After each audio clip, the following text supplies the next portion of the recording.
আজকে আমরা যেটা করবো সেটা হচ্ছে আইপিএল করবো, স্কিন রিজুভিনেট করবো, দেন তারপর পিলি করবো, ঠিক আছে? তো আমরা স্টার্ট করছি।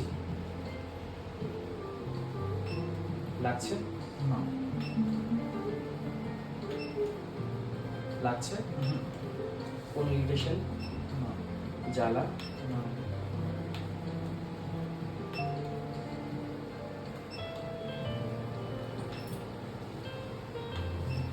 স্টপ করে দেবো।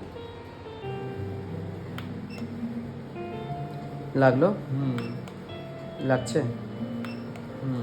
খুব লাগছে? ছ্যাঁকা লাগছে একটা? জ্বালা করছে কি তারপর আর? না ঠিক আছে এখন?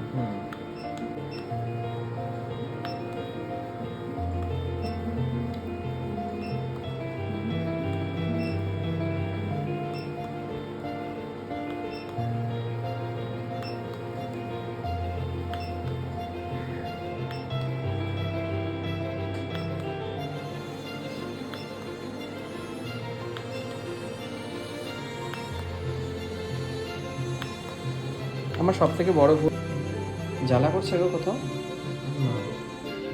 পিলের অনেকে ভয় পায় যে পিল করলে খুব জ্বালা করে। হ্যাঁ, আমি অস্বীকার করছি না পিল করলে একটু জ্বালা করে, বাট সেটা টলারেবল না।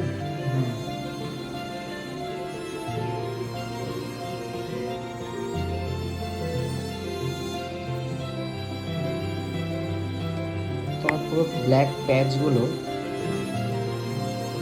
আর 10% 25%-এর মতন আছে। এগুলো চলে গেলে তোমার ঠিক নাকের মাথাটা বা সাইড রিজন পরিষ্কার হয়েছে, এরকম পরিষ্কার হয়ে যাবে।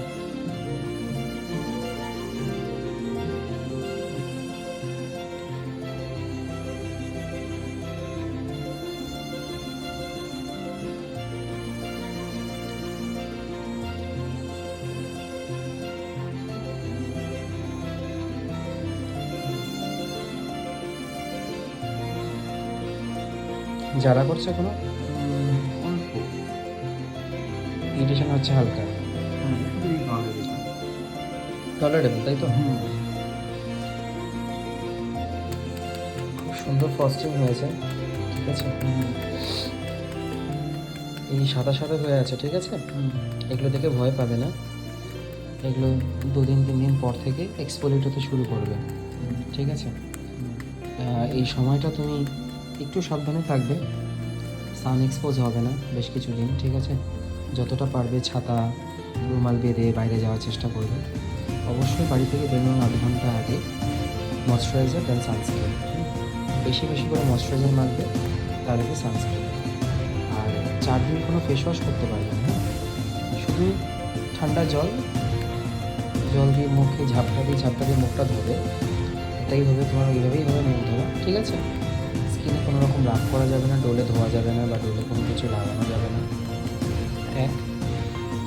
মুখ ধোয়ার পর তোমাকে যে মুখটা মুছবো আমরা যেভাবে, সেভাবে মুছতে পারবে না। ট্যাপ করে চেপে চেপে মুখের জলটাকে অ্যাবজর্ব করাবে হ্যাঙ্কিতে বা টাওয়ালে, হ্যাঁ? আর তারপরে ময়শ্চারাইজার দেন সানস্ক্রিন, এইভাবে 3 ঘন্টা অন্তর অন্তর করে মেনটেন করবে। ইভিনিংয়ের পর থেকে বেশি করে ময়শ্চারাইজার লাগাবে, তখন সানস্ক্রিনের দরকার নেই। রাত্রেবেলা শুতে যাওয়ার আগে ময়শ্চারাইজার। যদি তার বাইরেও মনে হয় কখনো স্কিন ড্রাই লাগছে, টানছে, তাহলে সেক্ষেত্রে স্কিন ড্রাই করবে না, সেক্ষেত্রে কিন্তু বেশি করে ময়শ্চারাইজার লাগাবে সাথে সাথে। সেটা আধ ঘন্টা পরও হতে পারে, 3 ঘন্টা পরও হতে পারে, হ্যাঁ? তো সানস্ক্রিন ময়শ্চারাইজার মাস্ট, এই দুটো ছাড়া আপাতত কিছুই লাগাবে না টানা 1 সপ্তাহ। তোমার 1 সপ্তাহ থেকে 7 থেকে 8 দিন, খুব বড় জোর হলে 10 দিন মধ্যে সমস্ত চামড়া উঠে ক্লিয়ার হয়ে যাবে। চামড়া ওঠাকালীন মুখে টেনে হিঁচড়ে কোনো রকমভাবে চামড়াটাকে তোলার চেষ্টা করবে না, ঠিক আছে? মনে হতেই পারে যে আমি একটু চামড়াটা টেনে তুলে দিলে জায়গাটা ক্লিয়ার হয়ে গেল, বাট এটা ভুলেও করবে না। এটা যদি করো তাহলে কিন্তু বেবি স্কিনে ক্র্যাক পড়বে, আর সেখান থেকে স্পটের সৃষ্টি হবে, হ্যাঁ? ভেতর থেকে স্কিন যদি রিপেয়ার হয়ে যায় তো উপর থেকে এমনি উঠে যাবে, মুখে জল দিতে দিতে, মুখ ধুতে ফেস ওয়াশ করতে বা ময়শ্চারাইজার সানস্ক্রিন লাগাতে। 4 দিন পর কিন্তু ফেস ওয়াশ, হ্যাঁ? এই 4 দিন, টানা 4 দিন আর কোনো ফেস ওয়াশ করতে পারবে না।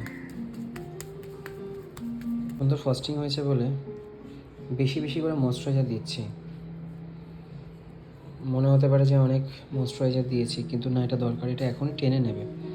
তুমি বাড়িতেও না এরকম না একটু বেশি করে ময়শ্চারাইজার দেবে, দিয়ে রেখে দেবে। মনে হবে যে ওয়েস্টেজ হচ্ছে, বাট না, এটা স্কিনের জন্য দরকার পড়বে, ঠিক আছে? কারণ এরপরে স্কিন মারাত্মক টানবে, ঠিক আছে, ড্রাই লাগবে, তো স্কিনকে ড্রাই রাখতে পারবে না,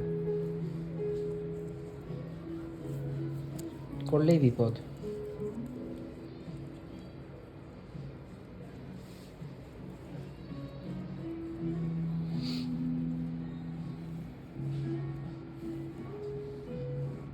খুব সুন্দর ফস্টিং হয়েছে, চামড়া না পুরো মোটা হয়ে উঠবে।